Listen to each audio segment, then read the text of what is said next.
যেটার ভয় ছিল সেটাই, অলরেডি বৃষ্টি আরম্ভ হয়ে গেছে। রাস্তার কোনো একটা দোকানের পাশে দাঁড়িয়ে গেছি, অলরেডি বৃষ্টির ফোঁটা পড়েই চলেছে।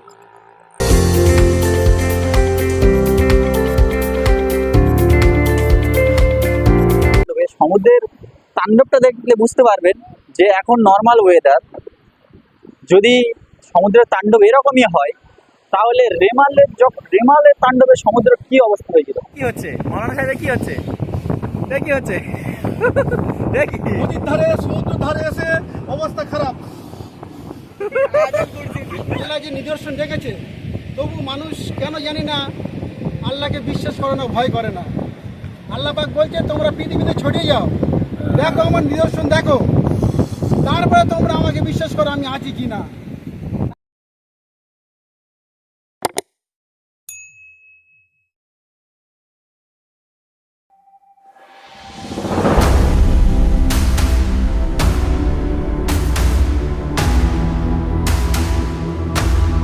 হ্যালো বন্ধুরা, কেমন আছেন? আশা করি সবাই ভালো আছেন।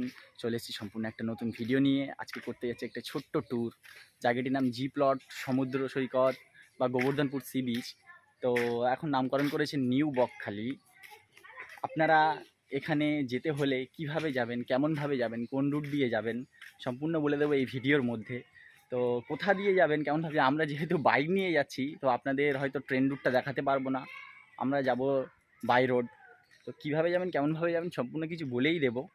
তো এটা যেহেতু পাথর প্রতিমা ব্লকের মধ্যে পড়ে, পাথর প্রতিমা ব্লক, বা আপনি যদি ট্রেনে করে আসতে চান শিয়ালদা সাউথ সেকশন হয়ে, তো আপনি আসতে পারেন কাকদ্বীপ বা লক্ষ্মীকান্তপুর বা ডায়মন্ড হারবার। যে কোনো জায়গা দিয়ে আসলে আপনি যেতে পারবেন, যে কোনো জায়গা দিয়ে আসলে আপনি যেতে পারবেন। বা ডায়মন্ড হারবার নামলে আপনি বাস পাবেন, যেহেতু 40 কি 45 টাকা এরকম সামথিং কিছু একটা ভাড়া নেয়।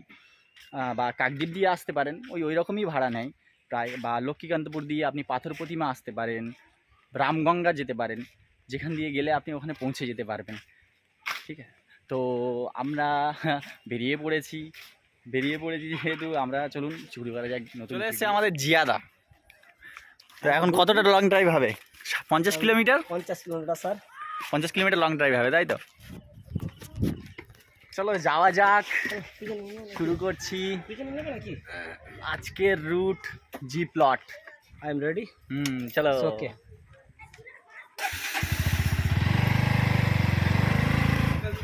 সবাই রেডি তো? রেডি। হ্যাঁ, চলো চলো চলো।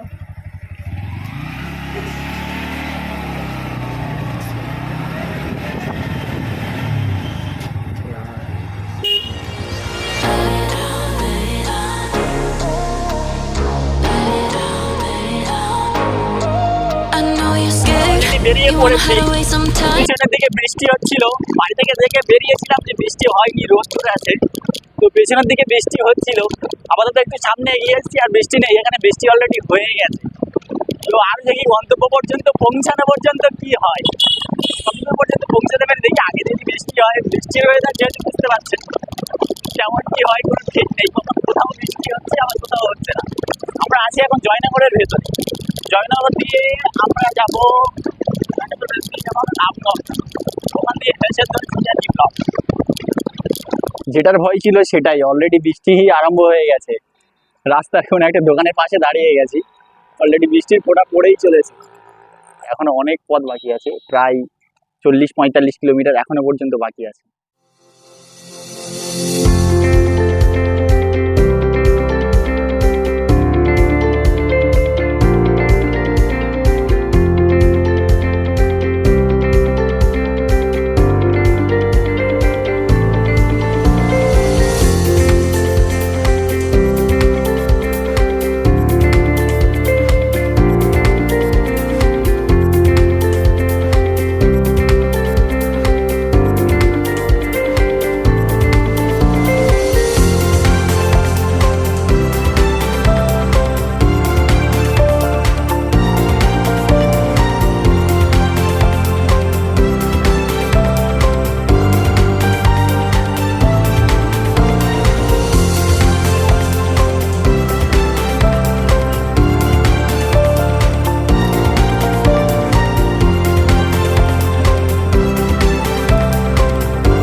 away sometimes.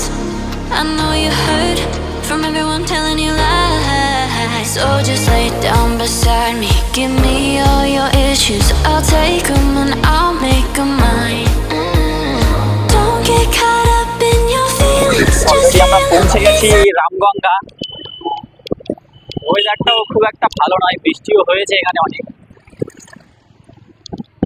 তো আমরা এখান থেকে এখন রামগঙ্গা জেটি ঘাটে যাবো, ফেরিঘাটে। সামনেই ফেরিঘাট, ওই যে সামনে ওটাই ফেরিঘাট। এখানে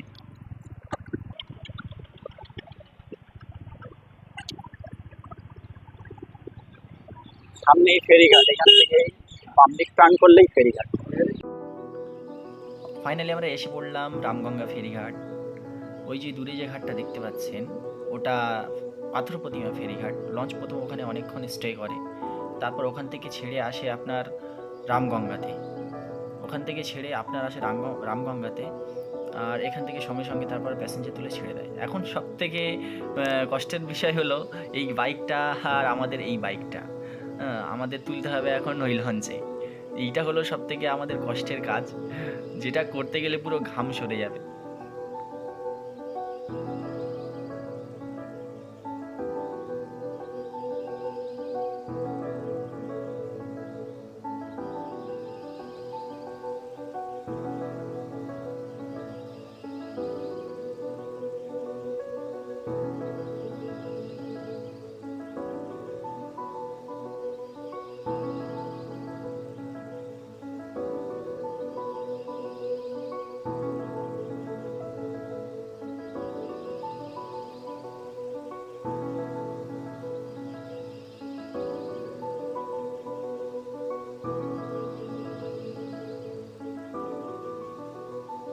অলরেডি রামগঙ্গা থেকে আমাদের লঞ্চ ছেড়ে দিল। ইচ্ছা ছিল আরও অন্য জায়গা তো আছে, সেখানেই ঘুরি। এখানে কষ্ট করে আসার কি দরকার? কিন্তু না, এখানে আসাটা আমাদের দরকার। আমাদের জানা দরকার এদের জীবনযাপন, এদের যাতায়াত ব্যবস্থা। এত বড় বড় ঝড়, এত বড় বড় বন্যায়, এত তীব্র বৃষ্টিতে এরা কিভাবে জীবনযাপন করে আমাদের জানা দরকার। এদের পাশেই তো সুন্দরবন, যেখানে দিনে রাতে সব সময় বাঘে কুমিরের আতঙ্ক লেগেই থাকে। সেই জন্য দ্বীপ অঞ্চলগুলোতে আমাদের ভ্রমণ করা দরকার।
আছি প্রায় 1 ঘন্টার কাছে হতে গেল, এখনো পর্যন্ত পৌঁছায়নি। এই যে দ্বীপটা দেখতে পাচ্ছেন এটাও একটা দ্বীপ, এটাকে বলা হয় বনশ্যামনগর দ্বীপ।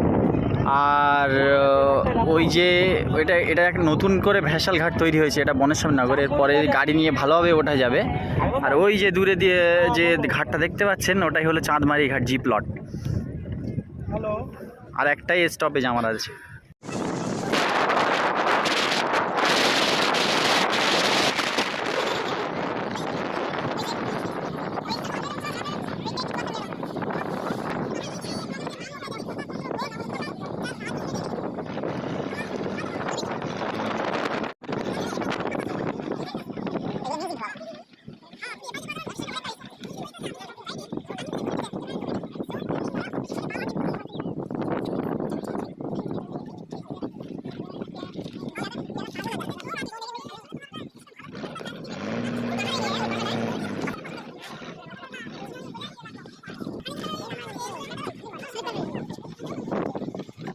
অলরেডি আমরা পৌঁছে গেছি চাঁদমারি ঘাট। অনেক অনেক কষ্ট সাধনের পর গাড়িগুলো উঠলো, অনেক কষ্ট সাধনের পর নাকি। চলো এখান থেকে এখনও 1 কিলোমিটার যেতে হবে। আমরা যেখানে স্টে করব এখান থেকে প্রায় 1 কিলোমিটার। তবে আমরা কারোর বাড়িতে কোনো হোটেলে স্টে করব না, আমরা কোনো হোটেল নিইনি। এখানে আমার একটা ফ্রেন্ডের বাড়ি আছে, ওখানে স্টে করব আমি। তো অ্যাকচুয়ালি বাড়িতেও নয়, ওখানে একটা মসজিদ মাদ্রাসা আছে, ওখানেই স্টে করব। তো এখনও 1 কিলোমিটার আমাদের যেতে হবে, পথ এখনও 1 কিলোমিটার পথ অতিক্রম করতে হবে আমাদের। সুন্দর জায়গা, অনেক সুন্দর জায়গা। যদি কেউ প্রকৃতিপ্রেমী হন অলরেডি আসতে পারেন, অনেক সুন্দর জায়গা। তো শুধু পরিবেশের উপরেই জায়গাটা এত সুন্দর, না কোনো দূষণ, না কোনো পরিবেশ দূষণ, না কোনো গাড়ি ঘোড়ার আওয়াজ। কম গাড়ি, টোটো আছে, বাইক টাইক আছে, বড় কোনো গাড়িই নেই এখানে, অনেকই কম গাড়ি, অনেক কম। তো যারা প্রকৃতি প্রেমী, আসলে যারা অ্যাডভেঞ্চার ভালোবাসেন তারা আসতে পারেন। প্রকৃতিকে যারা ভালোবাসেন, প্রকৃতিকে খুব কাছে থেকে দেখতে চাইলে আপনারা এখানে আসতে পারেন। G plot, Gobardhanpur sea beach. আমরা অলরেডি এখন স্টে করব, এখন সমুদ্রের পাড়ে যাব না, আমরা যাব প্রায় বিকালে। এখন গিয়ে একটু দুপুরে লাঞ্চ সারবো, তারপর বেরোবো গাড়ি নিয়ে আবার সমুদ্র দেখো। আপনারা জাস্ট পরিবেশটাকে দেখলে ইমেজিন করতে পারবেন যে কেমন এখানে পরিবেশটা, কেমন এখানে আবহাওয়াটা কেমন, বা খুব সুন্দর। এখানে রাস্তাটাও খুব ভালো, এমনকি এখানে শুধু মানে চারিদিকে প্রকৃতির প্রেমে পড়ে যাবেন, এরকম ব্যাপার। আগে চারদিকে যতটা দেখবেন প্রকৃতিরই প্রেমে পড়বেন। দেখুন জায়গাটা কত সুন্দর।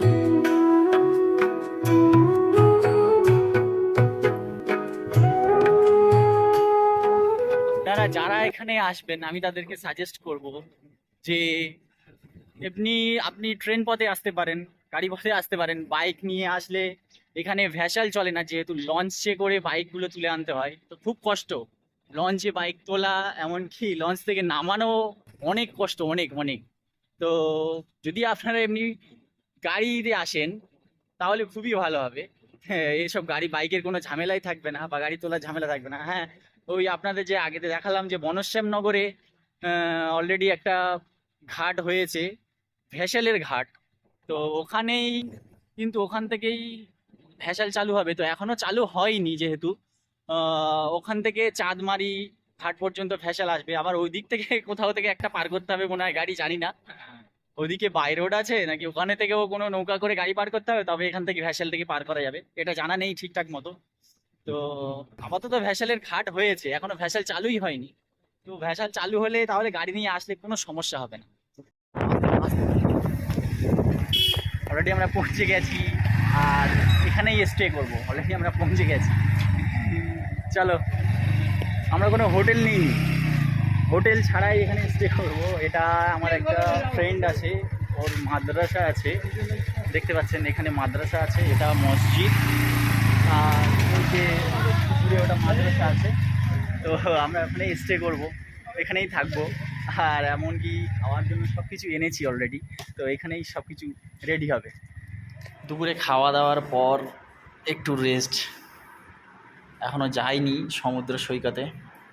গোবর্ধনপুর এখান থেকে এখনও প্রায় কত কিলোমিটার, 13 কিলোমিটার, এখনও পর্যন্ত 13 কিলোমিটার এখান থেকে। এখানে এটা একটা মসজিদ, এখানে শুয়ে আছি।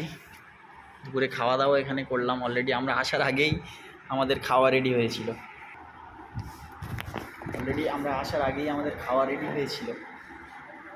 আর এরা সবাই সব কিছু রেডি করে রেখেছিল। একে দেখছো, এই আমাদের মগরাহাটেই বাড়ি, আমাদের ওখানেই বাড়ি, এখানে মাদ্রাসাতেই পড়ে। তো অলরেডি সব কিছু রেডি করে রেখেছিল। আমরা খাওয়া দাওয়া করেছি, এখানে এসে এখানেই থাকবো রাতে, আর বিকালে বেরোবো সমুদ্র ভ্রমণে।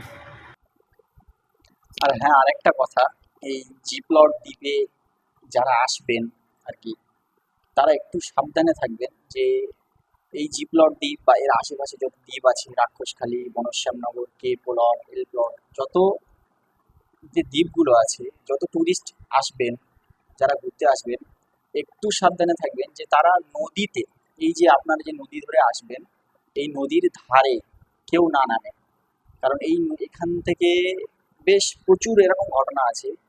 সামনের মাসে দুজনকে কুমির ধরে নিয়ে চলে গেছে, বা এর আগে এরকম অনেক ঘটনা আছে যে প্রচুর এখানে কুমিরের চাপ প্রচুর। তো এখানে যত পারবেন চেষ্টা করবেন যে নদীতে না নামার।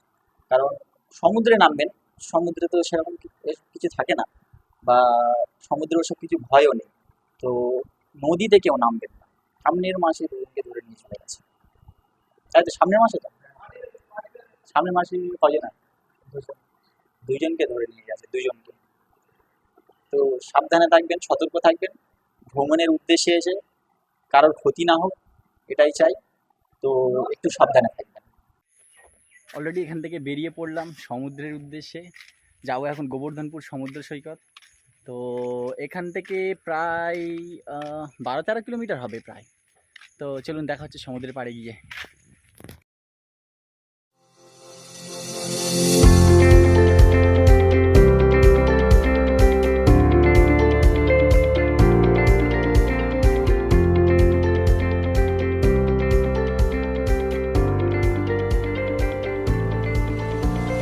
প্রায় চলে এসেছি সি বিচের কাছে, তবে এটা ওই দিকটার সি বিচ নয়, এদিকটাতে পাড় আছে, খুব সুন্দর জায়গা, কিন্তু পুরো জঙ্গল, সুন্দরবনের জঙ্গল। চারিদিকটা দেখলে বুঝতে পারবেন কেমন জঙ্গল। ও বাপরে বাপ, প্রচুর তো, এদিকে লোক ঢোকে না, আর বুঝতে পেরেছো, এদিকে কেউ আসে না, আমরাই এসছি শুধু, এদিকে কেউ আসে না, আমরাই এসছি। অনেক ট্যুরিস্টও আসে এদিকে। তো দেখি সামনে কেমন। কোন দিকটা, এদিকে কি সমুদ্রটা, এদিকে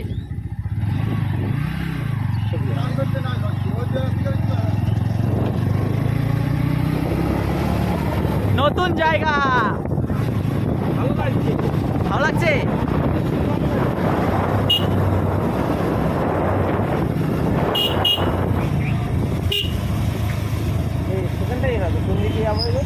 আস্তে আস্তে আস্তে ফাইনালি আমরা ঢুকছি সমুদ্র সৈকত, গোবর্ধনপুর সমুদ্র সৈকত। তবে এখানে যা অবস্থা দেখছি, যে রেমালের তাণ্ডবে প্রচুর ক্ষয়ক্ষতি। এই যে আপনারা সামনে যেটা দেখতে পাচ্ছেন, এটা পুরো পাড় ছিল, এক সময় বাঁধ দেওয়া ছিল, পুরোটাই ভেঙে গেছে, পুরোটাই। আমি এর আগে যখন এসছিলাম এখানে, তো এটা পুরোটাই বাঁধ দেওয়া ছিল, ওই যে ওই দিক থেকে শুরু করে, ওই দিক থেকে শুরু করে পুরো এত পুরোটাই, প্রায় পুরোটাই বাঁধ দেওয়া ছিল। তো রেমাল, যে সামনে রেমাল ঝড়টা হলো, সেই রেমালের তাণ্ডবে, সমুদ্রের তাণ্ডবটা দেখলে বুঝতে পারবেন যে এখন নর্মাল ওয়েদার, যদি সমুদ্রের তাণ্ডব এরকমই হয়, তাহলে রেমালের তাণ্ডবে সমুদ্রের কি অবস্থা হয়েছিল, যার কারণে এগুলো ভেঙে গেছে, পুরোটাই ভেঙে গেছে। অনেক মোটা করে পাড় দেওয়া ছিল, বাঁধ দেওয়া ছিল, অনেক মোটা, অনেক মোটা। যে এখানকার লোকজন কতটা কষ্টে থাকে বা কতটা ভয়ঙ্কর বিপদে থাকে, যে ঠিক এই যে নর্মাল ওয়েদার, সমুদ্রের তাণ্ডব, এই যে নর্মাল ওয়েদার সমুদ্রের তাণ্ডব, তাহলে যখন রেমাল হয়েছিল বা এখানে ইয়াস আমফান হয়েছিল, আমি বেশ 1-1.5 বছর আগে এসেছিলাম, তো এটা পুরোটাই পাড় ছিল, পুরোটাই পাড় ছিল। যে এখন এই যে সামনে যে কিছুদিন আগে রেমাল ঝড়টা হয়েছে, হওয়ার পরে এই যে পাড়গুলো সব ভেঙে তছনছ, একদম তছনছ হয়ে গেছে। যে এখানে মানুষের যে কি পরিমাণ ক্ষতি হয়েছে, সেটা এখানে দেখলে জাস্ট ইমাজিন করতে পারবে।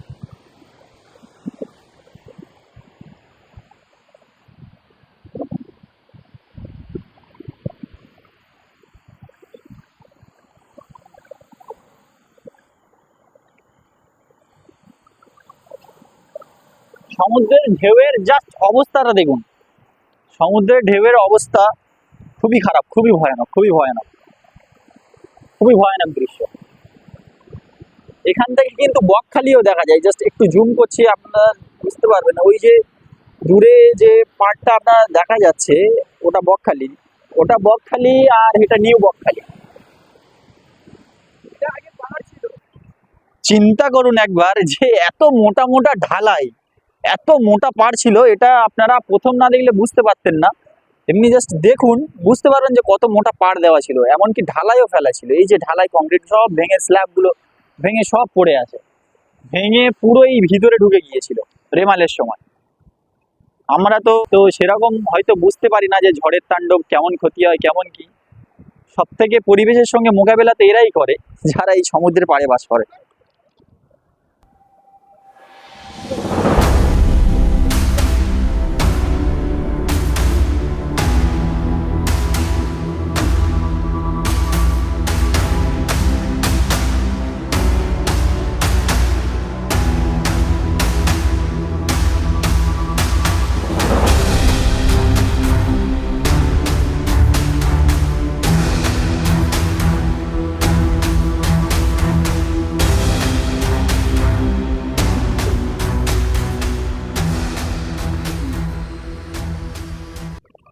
জাস্ট ইমেজিন করুন যে এই ঝড়ে যেখানে কত এদের ক্ষতি হয়েছে, কতটা ক্ষতি হয়েছে, তবে এই অবস্থা এদের।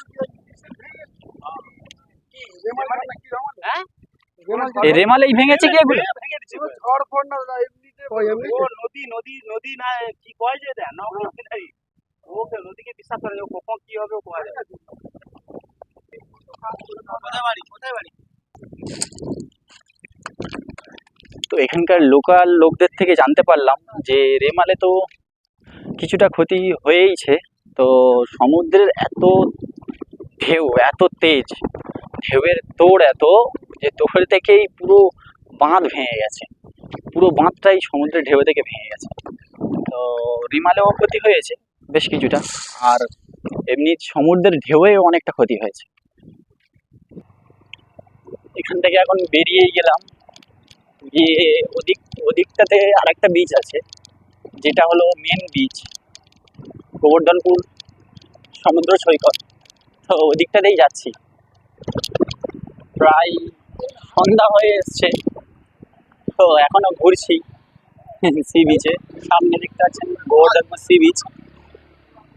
প্রায় অনেক সন্ধ্যা হয়ে এসছে, আর ঢেউয়ের তাণ্ডবেই। আবার এদিক থেকে পাড়গুলো সোজা করা হচ্ছে, ঠিক করা হচ্ছে, এগুলো কাজ চলছে এখন পাড়ে। না ওটা দিয়ে গাড়ি নিয়ে আসা যাবে না।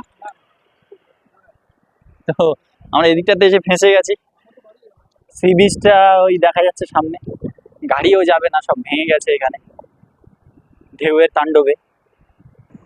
কতটা রিস্ক নিয়ে বাইক নিয়ে এখান থেকে যাচ্ছে দেখুন, এতটা রিস্ক নেওয়া যেহেতু ঠিক নয়। আরে পড়ে যাবে কিন্তু, খুব রিস্কি। এইভাবে যেতে নেই, এইভাবে যায় কেউ? ওরে বাবা, খুবই স্লিপ। হ্যাঁ বাইকটা ওর চালিও না, হেঁটে যাও, চালিও না, চলে এসো, তুই চলে আয়।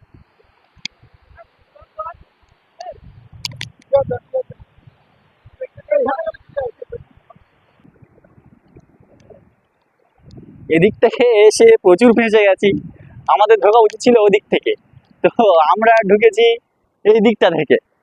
এদিক থেকে এসে ফেঁসে গেছি, জানি এদিকে রাস্তা পাবো, রাস্তা পাইনি। ওদিকটাতে সি বিচ, মেন বিচটাই হলো ওইটা।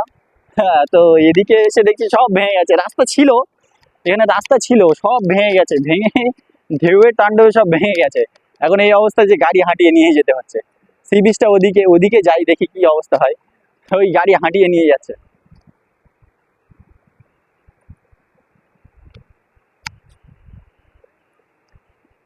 সাবধানে নিয়ে যাও।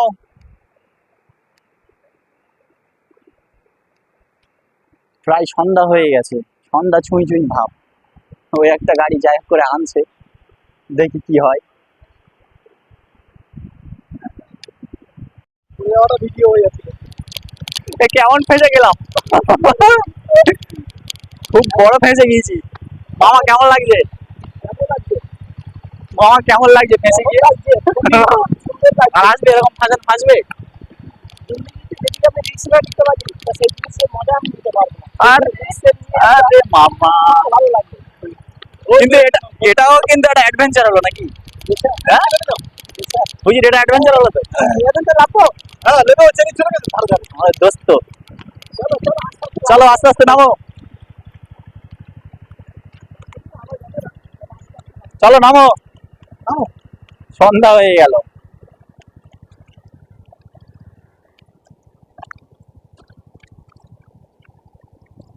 কি অবস্থায় এনেছি আপনারা জাস্ট দেখুন। এখান থেকে নদীর পাড়টা কিন্তু অনেক উঁচু, হয়তো ফোনে বোঝা যাচ্ছে না। নদীর সমুদ্রের পাড়টা অনেক উঁচু, অনেক উঁচু সমুদ্রের পাড়টা। সন্ধ্যার ভিউটাও খুব ভালো। ফাইনালি নামিয়ে নিলাম, অনেক কষ্ট সাধনের পরেই নামিয়ে নিলাম। চলো, উনি পড়ে যাচ্ছিল, আমরা বললাম যে হেঁটে যাও হেঁটে যাও, তবে হেঁটে গেল।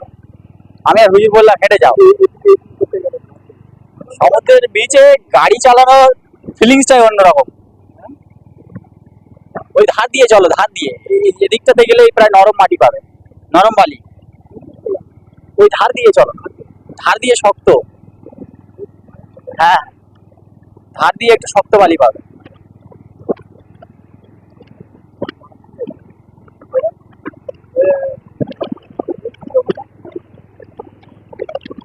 ওই যে দূরে যে লাইট গুলো দেখা যাচ্ছে, ওগুলো কি? ওই যে দূরে লাইট গুলো, ওগুলো চলা ভাববে সব গ্রাম। দেখো এমন লাগছে না সব গ্রাম, সব টলার, সব টলার। অলরেডি পৌঁছে গেলাম মেন বিচ। হ্যাঁ আরেকটু বাকি, নাকি মেন বিচে এসে গেছে? মেন বিচের কাছে আরো যেতে হবে ওইদিকে।